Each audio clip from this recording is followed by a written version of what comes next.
नमस्कार साथियों, English by DST channel में आपका स्वागत है। आज हम पटवारी वनरक्षक जेल पहरी में आने वाले वन वर्ड सब्स्टिट्यूशन का पार्ट सेकंड करते हैं। तो अपना जो फर्स्ट क्वेश्चन है, अ फोर फुटेड एनिमल, इसका आपको एक वर्ड में उत्तर देना है। तो आपके ऑप्शंस हैं स्क्यूलरी, क्वाड्रप्ड, मेट्रॉन एंड सेपरॉन। तो स्क्यूलरी का मीनिंग होता है a house which have a kitchen at the back side of house. House में जो पीछे की तरफ किचन होता है वो कहलाता है स्क्यूलरी। तो आपका फर्स्ट ऑप्शन नहीं है। सेकंड है क्वाड्रप्ड। तो क्वाड्रप्ड जो है वही आपका सही आंसर है। मेट्रॉन मीन्स अब इसकी जगह सुप्रिटेंडेंट वर्ड यूज होने लगा है। हॉस्टल में जो हेड होता है वो पहले मेट्रॉन कहलाता था, और नॉर्मली मेट्रॉन अगर हॉस्टल का वीमेन है, महिला अगर कोई है, तो उसे मेट्रॉन बोलते थे। इन लास्ट वर्ड है सेपरॉन। तो सेपरॉन का जो मीनिंग है, हाँ, सेपरॉन का मीनिंग है कि कोई भी जो अनमेरिड गर्ल है, अगर वो कहीं जाती है तो उसकी हेल्प करने के लिए एक या तो ओल्ड लेडी या कोई स्मॉल गर्ल जाती है, वो कहलाती है सेपरॉन। नॉर्मली ओल्ड लेडी होना चाहिए, जिसे संरक्षिका बोल सकते हैं। तो आपका जो सही आंसर है वो सेकंड है क्वाड्रप्ट। इसका आप ध्यान रखें। इसके बाद जो सेकंड क्वेश्चन है, a disease that affects a large number of people in an area. एक बीमारी जो बहुत ज़्यादा लोगों को एक समय में प्रभावित करती है। तो सिंपल सा है, अभी अपन कोरोना से निकले तो ये है एपिडेमिक।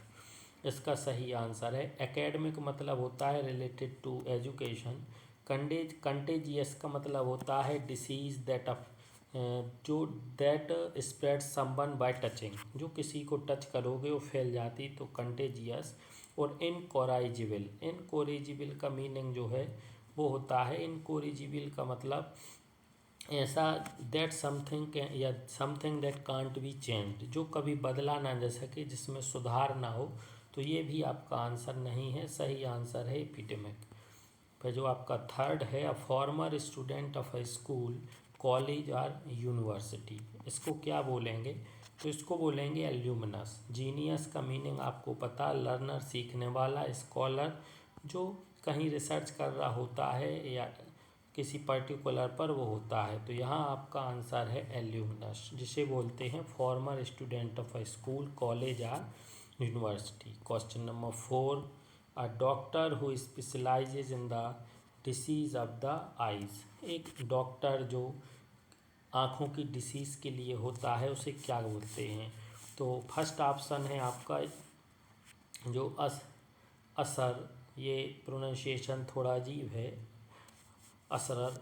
तो ये आपका आंसर नहीं है। इसका मतलब होता है अपनी लैंग्वेज में मनी लेंडर, जो व्यक्ति हाई रेट पर, अनरीजनेबल रेट पर उधार दे देता है, वो मनी लेंडर कहलाता है। लेकिन पुरानी या अर्थशास्त्र की भाषा में असर कहलाता है। नेक्स्ट है जियोलॉजिस्ट, जो जियोलॉजी से रिलेटेड और जो आँख से रिलेटेड है वो कहलाता है ऑप्थेल्मोलॉजिस्ट। ऑन्कोलॉजिस्ट कैंसर से रिलेटेड होता है। तो ऑप्शन है आपका C. Question number 5, a fixed orbit in space in relation to earth. एक फिक्स ऑर्बिट जो है, जो इस रिलेटेड है पृथ्वी से, उसे क्या बोलेंगे? तो आप ध्यान रखें, अगर ऑर्बिट रिलेटेड पृथ्वी से है और स्पेस ना होकर फिक्स जगह पर है तो वो सेंट्रिक कहलाएगा। लेकिन ये सेंट्रिक नहीं है, तो आंसर है जियो स्टेशनरी। और अगर जियो स्टेशनरी ऑप्शन में नहीं है साथियों, तो फिर आंसर हो जाएगा जियो सिंक्रोनस। दोनों को आप सिमिलर मान सकते हो। और तीसरा लास्ट है पोलर। पोलर मीन्स ध्रुव होते हैं, जो आंसर नहीं है। क्वेश्चन जो 6 है, अ doctor who treats children. Doctor जो बच्चों का इलाज करता है वो कहलाता है पेडियाट्रिशियन। फिजियोलॉजिस्ट आप जानते हो, फिजियोलॉजी जो होता है। गायनेकोलॉजिस्ट स्त्री रोग विशेषज्ञ, कार्डियोलॉजिस्ट हृदय रोग विशेषज्ञ, और लास्ट है पेडियाट्रिशियन। तो ये ही आपका सही आंसर है 4 या D, paediatrician. A figure of speech in which a word or phrase is applied to an object or action to which it is not literally applicable. ऐसा फिगर ऑफ स्पीच जो किसी words को या object को apply होता है लेकिन literally उसका मीनिंग वो नहीं होता, तो वो क्या कहलाता है? तो आपने देखा होगा पर्सोनिफिकेशन होता है जब कोई इनएनिमेट ऑब्जेक्ट एनिमेट से कंपैरिजन होता है, तो वो आंसर नहीं है। सिमिली जो होता है उसमें सो एज ये आपके मीनिंग रहते हैं, तो ये आपका आंसर नहीं है। इसमें आंसर है मेटाफर। एलिट्रेशन है जो रिपीटिशन ऑफ साउंड है। मेटाफर है कि जो किसी का कंपैरिजन होगा लेकिन वो उसका लिटरली मीनिंग नहीं होता है, तो ये आपका आंसर है सी। क्वेश्चन 4 है अ ड्रामेटिक परफॉर्मेंस। हाँ, ड्रामेटिक परफॉर्मेंस को क्या कहते हैं? तो आप ध्यान रखें, मास्क तो आंसर नहीं है और मास्कॉट आंसर नहीं है। अब बचा मास्क एंड मास्क। तो जो ऊपर वाला MOSQE मास्क है, इसका मीनिंग होता मस्जिद, ये आंसर नहीं है। और जो सी है मास्क, इसका मीनिंग ड्रामेटिक परफॉर्मेंस होता है। मास्क का मीनिंग आपको पता ही, और मैस्कॉट का मीनिंग होता है शुभंकर। अपनी हिंदी में कहें तो मैस्कॉट शुभंकर होता है।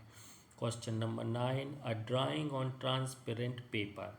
ट्रांसपेरेंट इसमें पहले से ही लिखा है तो वो ट्रांसपेरेंसी ही कहलाएगा, यही आपका आंसर है। Question number 10 a disease which is spread by direct contact. बीमारी जो डायरेक्ट कंटैक्ट से हो जाती है वो क्या कहलाती है? तो फैटाल मीन्स होता है घातक। इनक्यूरेबल मीन्स जो क्योर ना हो सके, इलाज ठीक ना हो सके।